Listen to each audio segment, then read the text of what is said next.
everyone. This talk on Tuesday in May, I'm here with Therese Lehman, who is the pastor at Walnut Street United Methodist Church. And we have been in discussion. We've been working together for the last few months, and we thought this was a wonderful time for us to do a chat. But we're flipping it a little bit because Therese, you're going to actually interview me. But I think it's going to become more of a discussion. We have we don't have any trouble just chatting, right? That's right. That's exactly right. So I didn't introduce myself. I'm Cherie Catron, if you don't know me, of Foothold International. I assume you know that if you have found our channel. You know a little bit about what we're about. But today we're going to talk a lot about Jasiri.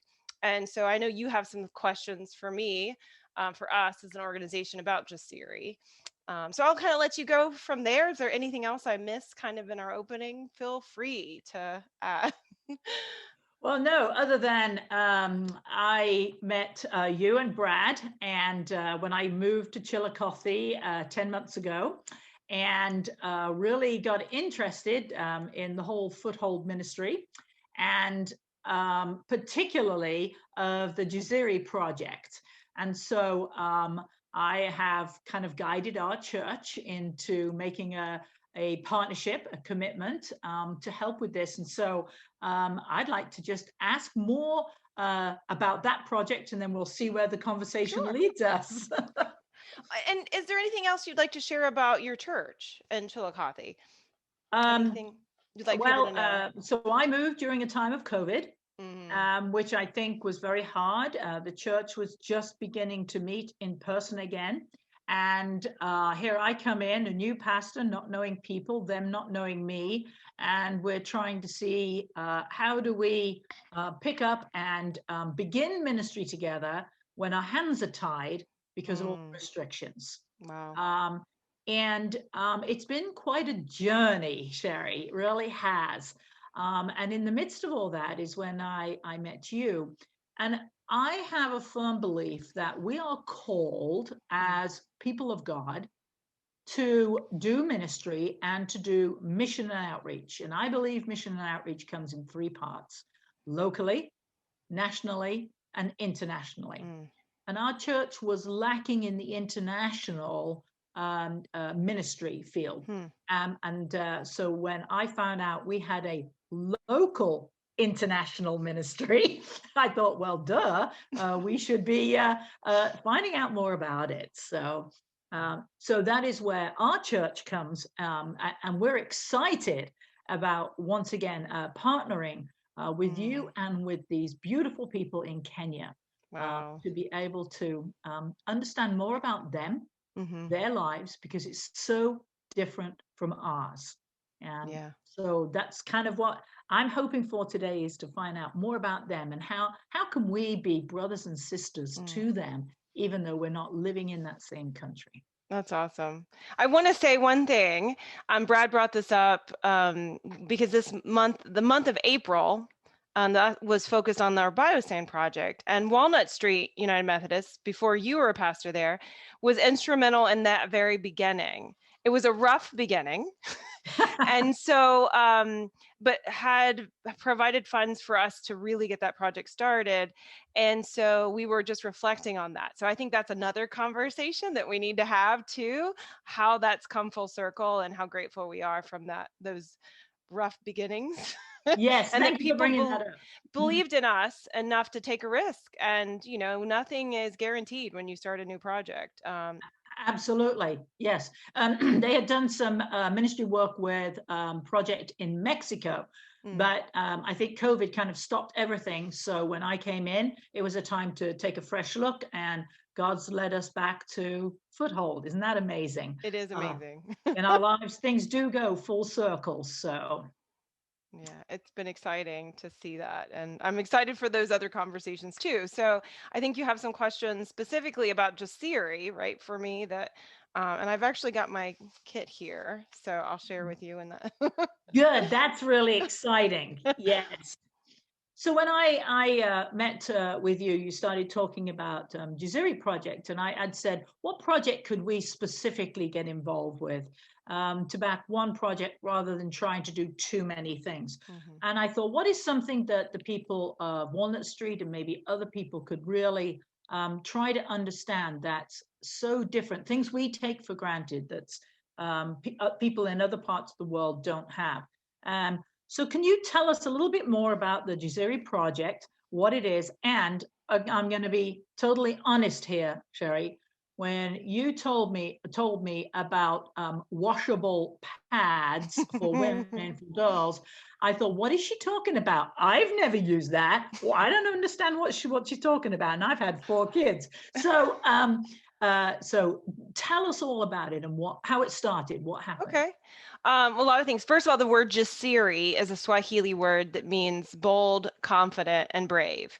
So we named this project, gave it that name, us and our partners in Kenya, because we believe this is what our goal is for young women, to be bold, confident, and brave, and not to allow their periods, their menstrual cycles, to get in the way of them being able to achieve their dreams of finishing school, of being the best that they can be. And so that's where the name came from. And honestly, I was not involved in the beginning. It was Brad and Pastor Sampson who got the project started. And so Charity and I were working on getting the soap project. We were very busy with that and all the details of that. And so Pastor Sampson and Brad in behind the scenes were orchestrating the details of this project. And I of course was excited about it, but I was busy, right? Yes. And so I really always have to give, I think it so blesses me that we have these two men, these That who, amazes me. It yes, blows my mind. and Brad doesn't even have a daughter, right? Like he saw this video about this guy in India who made these pads and was just so inspired by that story that he started digging and doing research. And so it's not a complicated project. So basically I have a kit here. The kit has actually expanded to include underwear now.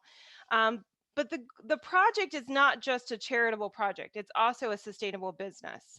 So the ladies groups that we work with, plus there's one man who works with his wife, who also makes them.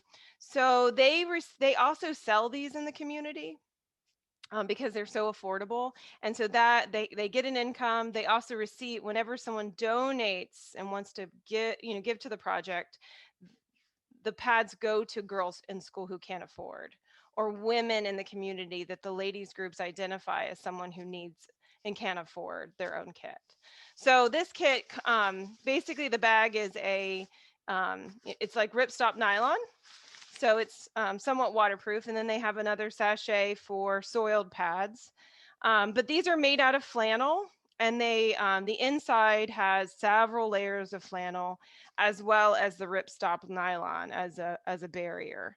So they come with 3 pads, and then when we give them to girls in school, they also receive 3 or 4 pairs of underwear, because we found some young women, it's not traditional for them to wear underwear, and there's nothing for these to attach to if they don't have underwear. So we don't make the mask. We just, all of the girls who receive them will receive underwear along with them. So once again, it's the kind of thing where you have to listen and you have to ask questions, because we were giving these out and some of them weren't being used. And then we realized we had to ask questions and go a little deeper. And so I think that's one of the things I'm really proud of with Foothold, is that when we do a project, we've seen lots of organizations do good, but then there's this little tiny piece that breaks down.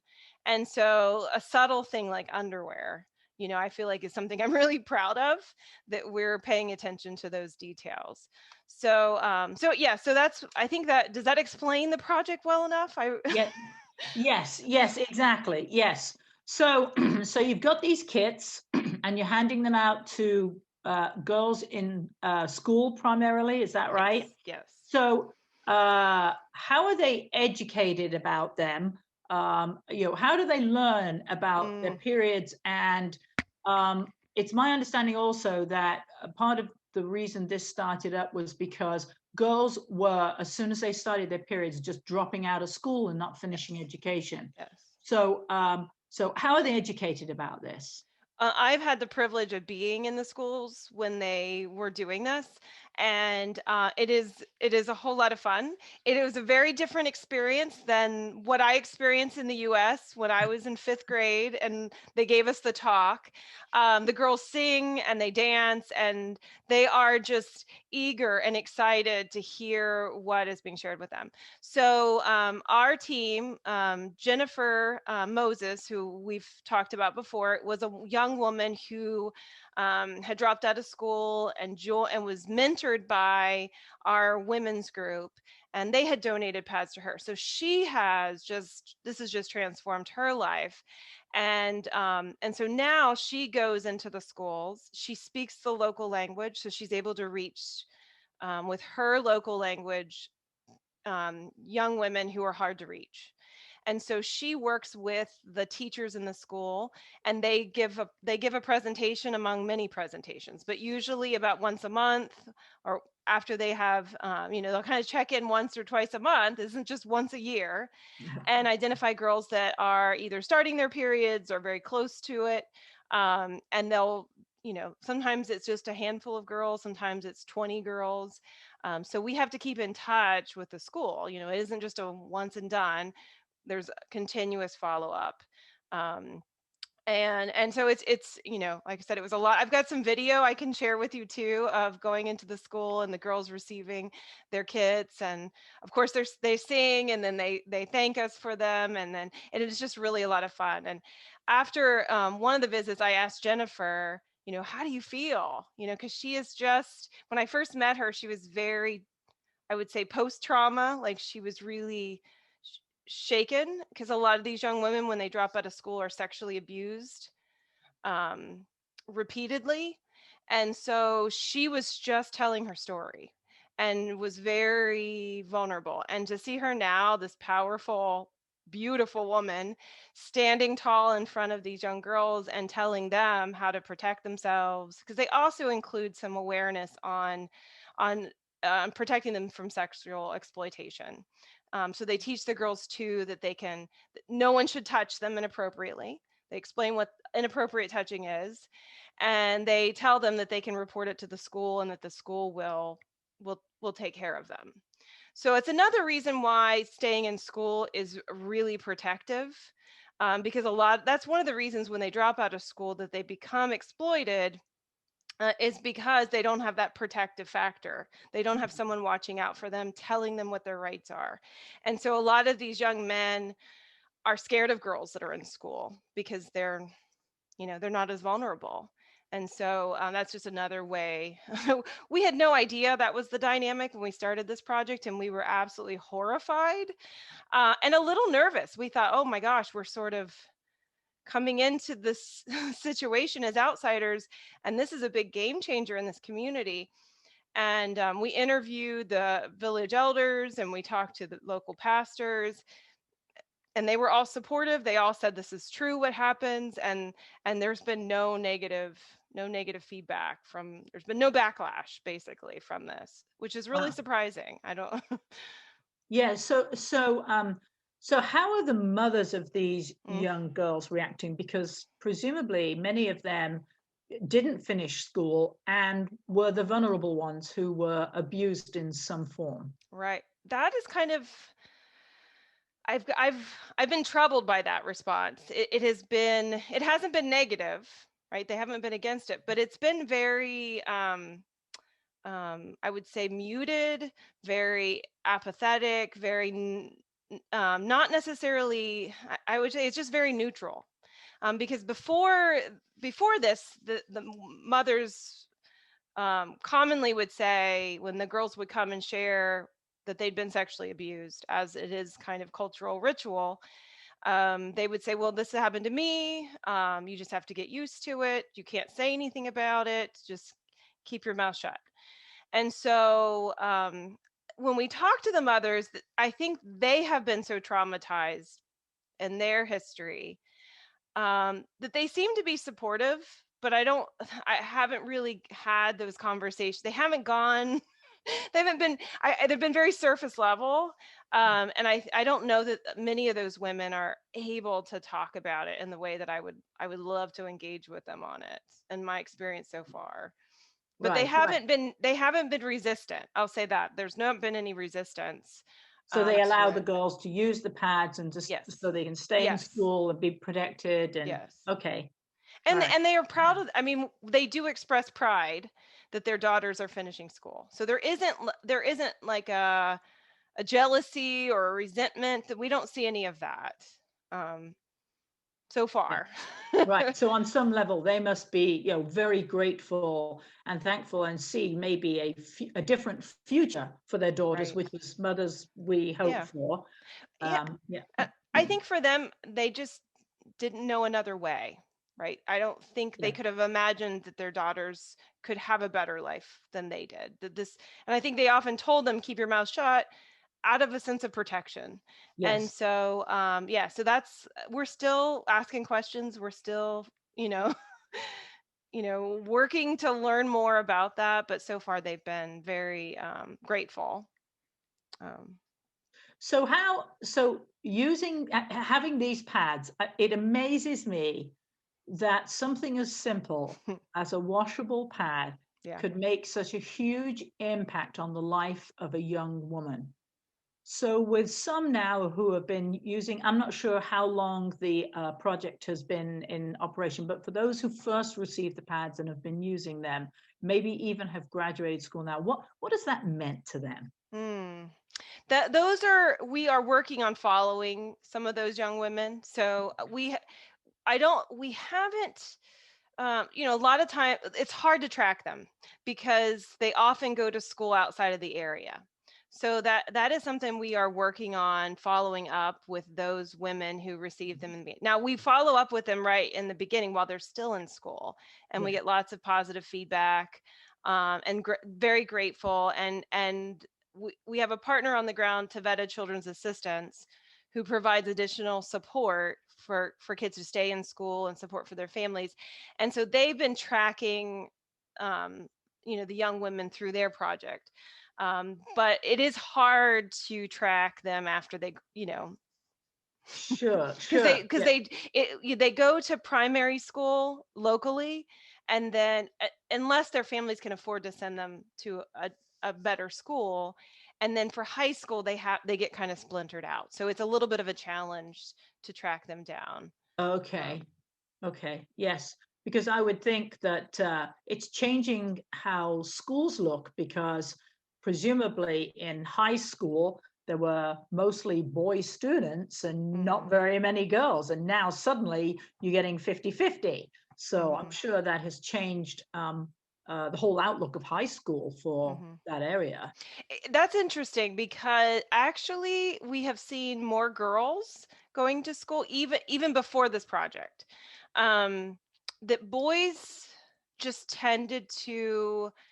There's a real problem with young men, just kind of being apathetic. There's not a lot of good male role models, so we have a lot of boys who don't finish high school and will just there's not like there's gangs for them to join.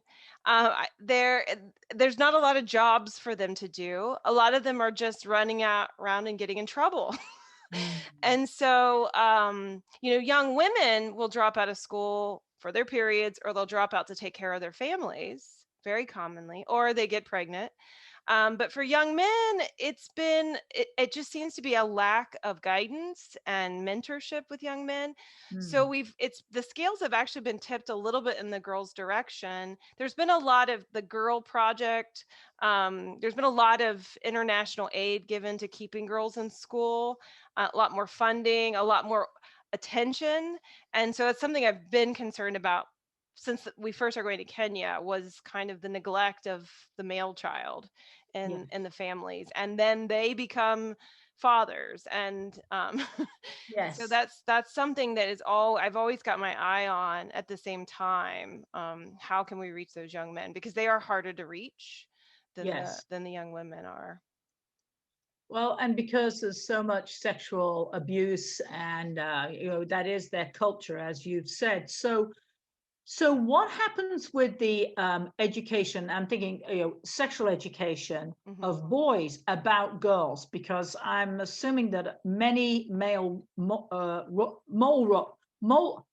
models, I can't even say it, role models, if they've not been good, it's been, well, you'll have this urge, just go out and find a young woman, and sleep with Mhm. her. Mhm. Um, so, so how is any of this impacting boys? And if so, how? Definitely. Well, one of the things that we have, they're harder to reach, and one of the things that we've discovered, especially in the Maasai community, is that the young men are very lonely. The culture is very much one that young men will separate from their mothers at a pretty young age, will be sent out in the Maasai culture because they're a herding tribe, will be sent out into the field very, very young to fend for themselves, very traumatic, very dangerous, not food. No one's preparing food for them. And so, they, the ones we've talked to that will say it's just a very lonely life, that they're hungry for engagement. And all they know is what they've been taught. They only know how to interact with women in a sexual way. That's the extent of their interaction. And so the Jennifer's husband, Moses, has said, my wife and I living together, he's like, is creating a lot of interest. There's men saying, let me see what this looks like. You mean you live together and you love each other and you take care So, of each so, other? so people who are married over there don't necessarily live together, or No, do they just not get married? both. Oh, okay. Yes, marriage, and it depends on the tribe, but the Maasai tribe, we work with several, but the tribe that's most at risk that we targeted the project was the Maasai tribe in that area. And so they will live separately, and marriage isn't even, um, they call it's just, it means something different. So there's not necessarily a marriage ceremony or anything formalized. And they don't live in the same house. So a man Wow. will be proud of amassing wives, like in the same way he amasses goats and cows and children. Once again, it's like his herd, but he doesn't have a relationship with any of them. Okay. Yeah, Okay. Wow. And so that's all the boys know. And they're with their exactly. mother until they are sent out to be by themselves. Right, right. Wow. So there's a definitely, which is one of the things that we started the Maasai literacy program, was to target those men, and to use that literacy. So they're learning basic literacy skills. They're learning how to use their phone, how to use it, how to do basic math. They're learning English, and that benefits them financially. That opens up, they're very interested in that, so we use that kind of draw to also teach them about being sensitive to women's issues and children and taking care of their family, and discussing gender-based violence. So that's one specific way we've done, but those were and so we were targeting young men, but we had a lot of women come to the adult literacy, and we had boys who had never been to school, who were out in the field, and because we had the classes in the afternoons, they were permitted to come after they'd grazed. And so that was probably the most heart-wrenching thing, was to see these 8 and 9-year-old boys come to this adult literacy class, realizing, you know realizing what they were going through, and that here was this kind of lifeline for them. And they were, and we found that they were all very smart. The ones who came were very energetic to learn. And so that's where we were going with that project. So you kind of asked about the schools. We also, at the same time we're doing these classes with girls, we've offered classes, and the teachers work in partnership with our women's group to talk to boys about reproductive health. And what we found through that is that these boys are really, really lonely, and they really have a ton of really important questions, just Wow. like here, right? Like Yes. young people, if everyone's afraid of teenagers and think that they're too cool, but if you really sit down with them, they have a lot of things they want to talk about. And so Charity, it's kind of a burden she's had. And so she has formed these groups, and these boys just come because they want to talk about life. They want to ask questions about dating. And so she uses their, their questions as a platform to talk about being sensitive to girls' issues, not shaming. There's been issues with stigmatizing girls because of their menstrual cycle. There's, of course, gender-based violence. She discusses all of that. But it kind of has been happening very naturally and organically, just by making themselves available. The boys, even through COVID, a lot of boys have come and said, we just want to talk. Wow. Yeah. That is amazing. I know in one of the talks I had with Brad, I don't think you'd make it then, and he was telling me that when they'd noticed when boys sat down, I think with Elizabeth, is that right? And she would talk with them as a mother figure because Oh, Charity, that's who. Oh, Charity, it was Charity. I'm sorry. Yes, talk with them, and they noticed the esteem that these young men had for women completely changed, that they had a lot more respect for them because they understood more what they were going through in their body and in their emotions and everything else. I'm sure they could see it on the outside, but they had no clue what was going on in the inside. Exactly. Just that amazes me. I think we could use some of that education here in our own country, but that's Yes. that's a It topic is. for another day. Absolutely. All of this comes around. But the other thing, so I was there, of course, last year, right before COVID shut down, and we were in the process of working with the Devetted Children's Assistants, and they were composing songs and dances and drama skits to go to the schools and to talk to boys. And we were so excited about that, and of course all that got put on hold. But what's neat about that dance group is it's all boys and one girl. And so Pastor Sampson has talked about how the boys interact with her and how they've taken special care, and her, like, she's tough.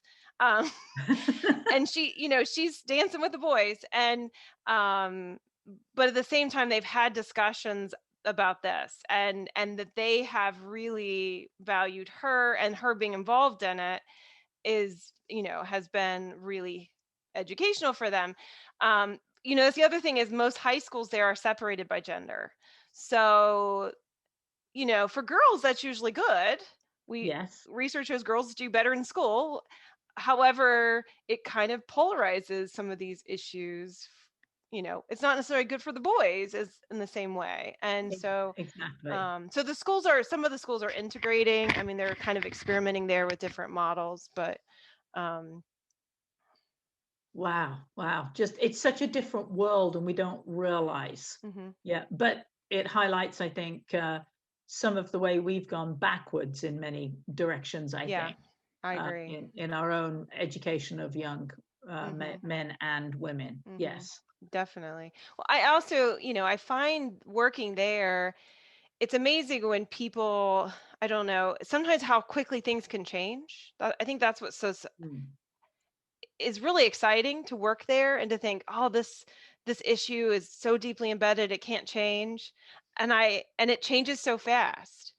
And I come back here and I see how slowly things change here, and I think, okay, I can get discouraged, or I can think, things can change here quickly too. you know? Yes, exactly. So I don't know if it's just being in the developed country. It just feels like, I don't know, there's so many projects we've been involved in where we thought, man, these are generational issues that, are just going to be. And then all of a sudden it's like a switch that flips, and people, especially with the Maasai community, very traditional, how quickly we've seen change. It's kind of the approach. If you approach them with honor, and what you say makes sense, then they're a lot more open-minded than we ever imagined. That's just totally amazing. Yes, exactly. So I mean, I know we're starting with pads, but all of these things are connected with this project. And I think education is a huge part of this. So you had talked too about a salary for a person to go around the schools and talk not only to the girls but to boys also. Can you talk a bit more about that? What is your dream? What do you see in the future as happening with this? Yeah, so Jennifer is a young woman that we've identified. I'd mentioned her earlier, who right away we just saw this. We saw a gift that she had for teaching, and so she started just volunteering her time and going with Charity to the schools, speaking in the language Charity doesn't speak. And Jennifer had said when we first met her that it was too late for her, but it wasn't too late for her younger sisters. And so she wanted people to give to the project to help girls that were still in school to keep them from dropping out. And so part of our project with the adult literacy was to give her a chance to finish school. And there is through that project an opportunity for her to get her teaching certificate. So way down the road, we would really like to start a Maasai school that's really geared for that culture. Kenya is moving away from tribal schools, but we really believe that the Maasai community needs a tribal school. Yeah. That's the feedback we have from them because they're just different than the other tribes. And so we'd love to see her teaching full Yeah. time. In the meantime, she had a baby, and she has two children, and this young family, and so she was just here and there doing it when she could get a babysitter and so forth. So we would really like to employ her, more consistently, to visit the schools consistently, to talk, to mentor these young women. She is not afraid to talk to young men. She has a powerful testimony, and what that trauma did to her, and what that means. And so we would really love to see her being able to share that story and to follow up. We have communities outside of that area who are requesting her to come visit. She's traveled outside of their community to several towns that have a high Maasai, Maasai population. Mhm. So she's really in demand, but she, like I said, she needs resources. She needs money for transportation. She needs a babysitter. They certainly need an income so that she doesn't have to do other things to make an income. We really want to see her become a leader in this project, and she already is a leader. But I know for me, when I went from part-time to full-time, it changes everything. Yes, it does. Your attention isn't divided. And so she's a talented young woman who does a lot of things, but she's doing a lot of things, and we really would love to see her focused on this project, and to see where that takes. And I just go back to her saying it's too late for me, and I just think that's such a testimony of her starting there, and where she's coming to, where we see her going, where she is now and where she's going. And so What blew my mind was the fact that $100 a month yes. could provide that for Yes. Jennifer. And and so of course we want to do more than that, and so that they have supplies, like you said, a babysitter, things to equip her to be Mm-hmm. successful. There's no way $100 would buy something like that here in the States. Exactly. There is no Exactly. one that would work for $100 a month. Oh my gosh. I Uh, know. yes, yes. It almost makes me sad in a way. It's like, well, can't we give more? But I think Mm. would you explain more about why is the salary that much? Why isn't it more? Are we looking at it from our own, economic status, as it were? Yeah, right. And that's honestly, that is very similar to a teacher salary. What a teacher would be paid, so that's really a fair wage in that particular community. The cost of living there is so different. A $6 bar of soap we sell there for 30 cents. Wow. So there is just a very different standard of living, and the cost. And it's one of the reasons when we go there, all of our expenses are getting there. Once we get there, it's very inexpensive to live there. So that's part of it. I don't know if that kind of answers your question, but Mhm. things go very far. Once there's a lot of, like I said, resources to get there. Um, But as far as an ongoing salary, that is very, that's a good, stable, fair living wage for a Excellent. family in that community. Excellent. Because I know I've had questions. Well, what do you mean in $100 a month? Like, no, yeah, but that is their standard of living, and Hmm. we tend to um, measure everything by our own standards, and how wrong that is. Yeah, But yeah. we do that. Yes. And Yeah. we are really conscious of that too, that we want to make sure that we provide a fair living wage that is, because if we pay people too much, it's not about us being cheap. It's about you pay someone too much, and that has ripple effects. We want to make sure that we're in that fair, we're not cheating anyone. We're giving them what they can live off of, what is standard practice there, and so forth. So we've done a lot of research on that too, to make sure we're not cheating anyone by what we're paying them, but we're also giving them, and we usually kind of go, we make sure it's fair and make sure it's a living wage, which, a lot of people here, they're working so many hours and they're not making a living wage, right? They have to do multiple jobs and multiple incomes. And so that's something we're very concerned about. Yes, exactly. Yeah, that perfectly answered that question. Oh, So thank good. you. Yeah, yeah. So with all of these things, what's it going to mean, do you think, to the future of not only the Maasai tribe, but all of those who live in that area who could be impacted by all of this? The ripple effects are so, we're still feeling them. I mean, one of the things that, you know, I, I was initially also, I've been concerned, what do these men think? These older men in the community, what Yeah. do they think about these women being empowered? And a real funny thing, my talk with Charity, she talks about the women actually being able to say no. Um, they're able to have boundaries. And so their job was to sleep with their husbands. They weren't allowed to say no, or any other man who came to the door.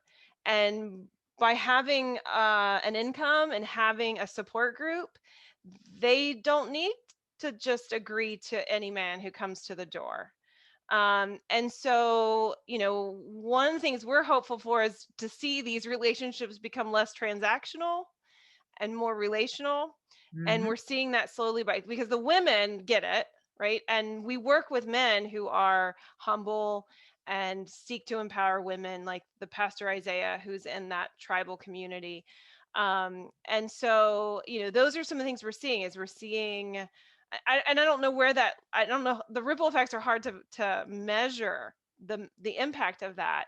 Yeah. But one of the things that I think about is what happens to children when they don't have proper attachments, and that affects their brain development. It affects, and so when we see young people who are attaching, and I see the women with their children, and I see, like, as more families become more nuclear families, more intact, living together, sharing together, I'm seeing the women, of course, interacting with their children appropriately, attaching to them, things like that.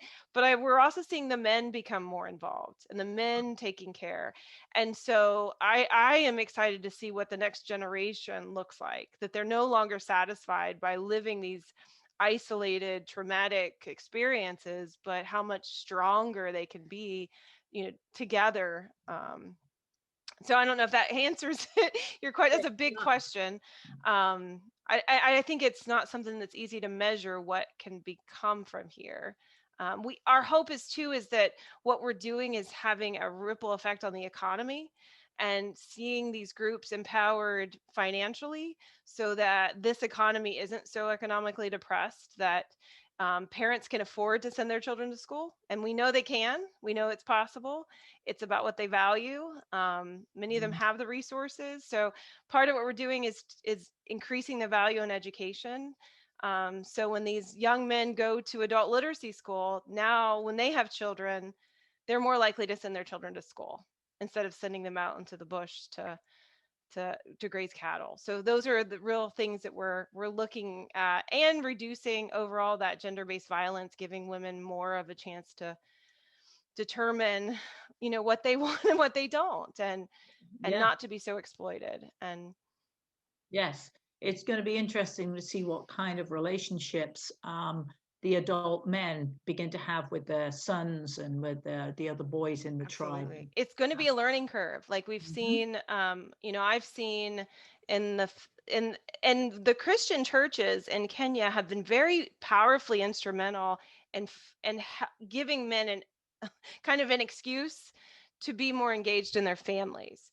Oh, We've actually seen the Muslim families are also very instrumental. Men are very involved in their children's lives. So you'll see on Friday when it's when it's the holy day, the men are actually taking their children. So there's having a faith, whether and the Christian church has really spoken out about gender-based violence. The problem is that's turned a lot of men off. You're going to tell me I can't beat my wife. yeah, You're going to tell me I can't have more than one wife. You're going to tell me I have to stop drinking. And so a lot of men have left the church for that reason. But I've met so many amazing Kenyan pastors and church leaders who have spoken out about those very issues. And it's come with mixed response, but I really find that we're seeing the change slowly and trickling little by little. yes, yes. That is absolutely amazing. So what is the future, do you think, of the Jasiri project? I mean, I know we started talking about the pads, and really that's one of the ways all of this has started, and the ripple effects are just absolutely amazing. So what do you think the future is? Well, I think the immediate future is, with Jennifer being available more often. We see the project going all over Kenya, and COVID has actually increased our influence. So we have the Department of Health, in addition to the Department of Education, at more of a county. So county is more like a state in Kenya. And so at a county level, we've been approached about providing the pads or teaching groups to make them. And so that's one thing I think in the next step would be to see the project go throughout the country. And I really believe that's entirely possible. Charity and Jennifer have been asked to go to Nairobi and to speak to larger schools and to Oh my larger school gosh. districts. Yes. And Christian Broadcast Network, who invests in the Tibeta Children's Assistance, they have also been in discussions about hiring our women to make our women's groups to make more of them and send them out. So I think that is the near future. The next thing, the good problem that comes from this is that it's not free to go to high school. So sometimes we have girls who have to drop out because they can't afford tuition. And so that's a little more challenging. That takes more resources. Going to primary school is pennies, pennies a month. Going to high school is about $30 to $50 a month, depending on what school and whether it's a boarding school. So, that's a little more difficult to provide that. It's easy to provide, a one-time pad. It's another issue to address that problem, or finding sustainable ways to address the problem. Sometimes the goat project has been a solution for many families that have a goat. When their daughter or their son is ready to start high school, the goat will be sold to pay for their tuition. So sometimes that's a really viable solution to these families. That's kind of a Yes. one-time gift that gives an income, probably has more offspring like the cows. Yes. um, Goats are cheaper. They're about $130, and they reproduce quickly, and they're very easy to take care of for most families. So that's something that we work with families when we can provide those goats. Yes. That can be a solution, but I think that's the broader thing. And I don't think there's a one. It's not one thing that fixes it, like a Jasiri kit. But we definitely. And we know that Taveta Children's Assistance, that's really their focus, is keeping kids in school, and they struggle to find enough resources to keep young people in high school because it's more expensive. Yes. Um, So we've put a link on our page for people who want to sponsor children in school. And so we've encouraged them to like expand it, like look at the child's whole lifetime. Assume they're going to graduate from high school. What's that going to cost? And divide it up per month. So if a family wants to sponsor a child, they sponsor them at that average level. So Mm-hmm. it's not just pennies a month, it turns into $40 a month, right? Like Yes. we spread that out into something like, $20 a month for their lifespan. Um, so I went on about that, sorry.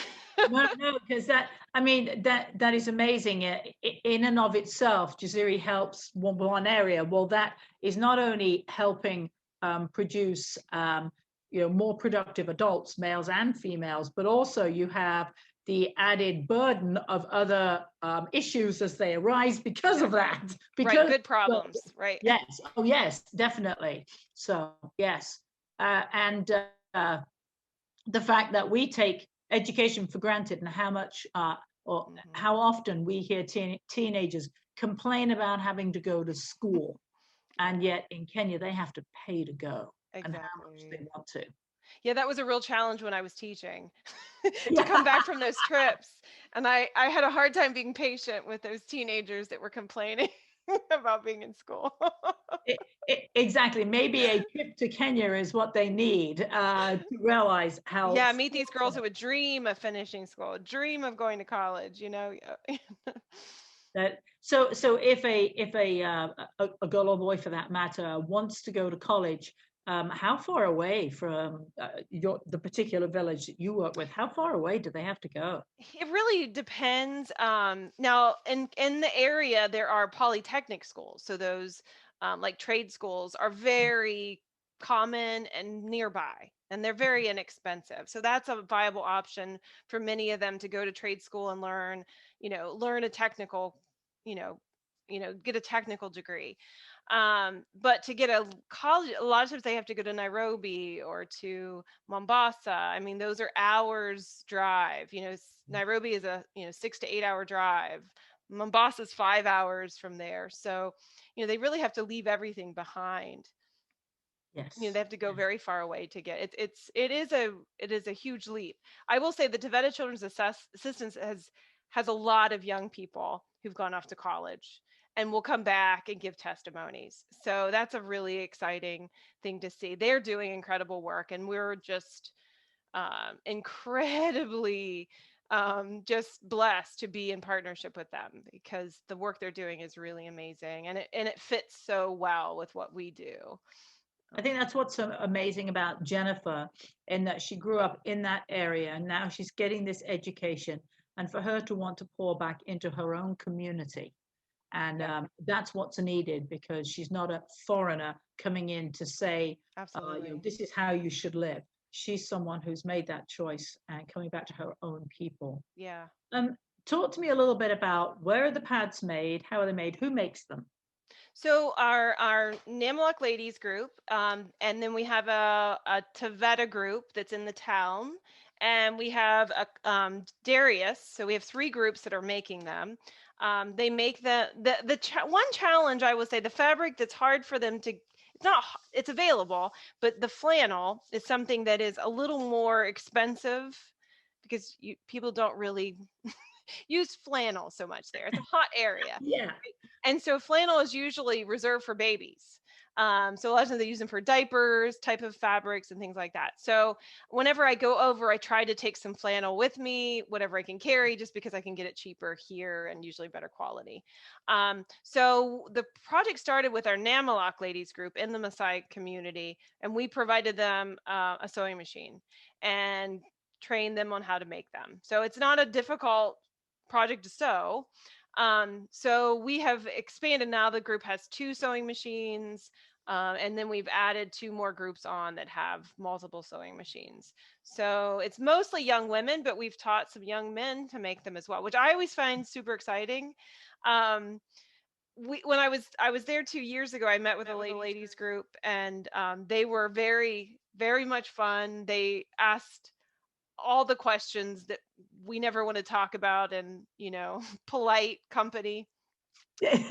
And one of the things they said was that what do I do with my underwear? Because I'm so, like, I wash it, and many of the women were like stuffing their underwear in their mattresses because they didn't want their husbands to see the underwear. Like, they were really embarrassed. And so one of the women was really funny, and she kind of like said, the heck with those men. I hang my underwear out to dry. And I was horrified thinking about all of the bacteria that would grow on those underwear in a dark mattress. Yes. So it was funny because there was this moment where this woman, she was kind of a powerful figure in that community, who sort of had this sort of bra burning moment where she was Yeah. kind of like, I'm proud of these underwear. I don't care what any man says. And the pads have become that because they're making an income with them. So the men are actually like really intrigued and really interested and really supportive of the project because it's profitable to them, and their wives aren't begging them for school fees Wow. money or money for bread and things like that. So seeing pads hanging on the line is no longer a shame in that community. It's Wow. it's It something. took So I one feel like brave that in woman. itself that has flipped the script on the Mm. whole like week of shame around menstrual.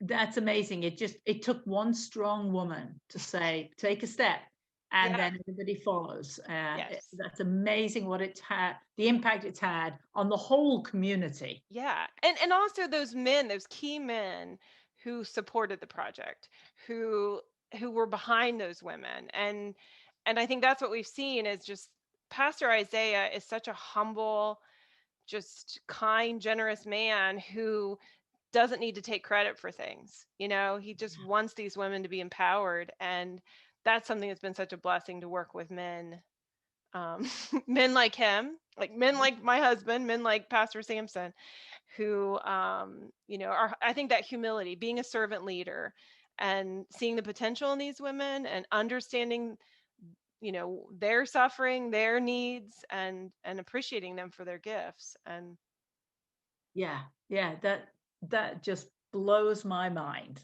Yeah, it really does. Yes, the future for that this project is creating yes, is yes. just absolutely amazing. The women will often chant, like, when they get together, they'll say, this community will be changed. Like, that's something they say a lot. This place will be changed. Like, it's really, I mean, it gives you chills to hear them say it because they are changing it, right? Like, it's happening and they believe it. And it's so cool to see them go from don't say anything, there's nothing can be done about this, to this is different, this community will be different for my children. Yeah.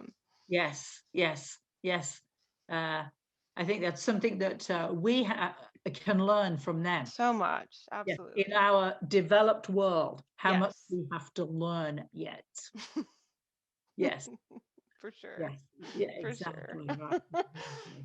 It's exciting because you just think, wow, at its simplest form, that's how change happens, right? Just sometimes one person and another person supporting them, and the dominoes can just fall Yeah, anywhere. yes, But it's exciting because I feel like when I go there, I see what can happen, right? Like, it just is possible. And it's just it's very inspiring, but it makes me want to make the most of the time I have.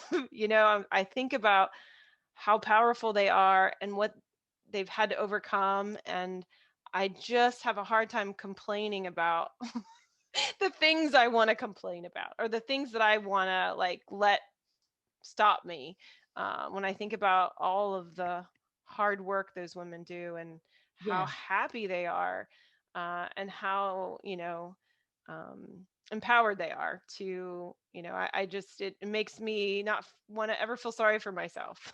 yeah, exactly. And the intergenerational involvement Hmm.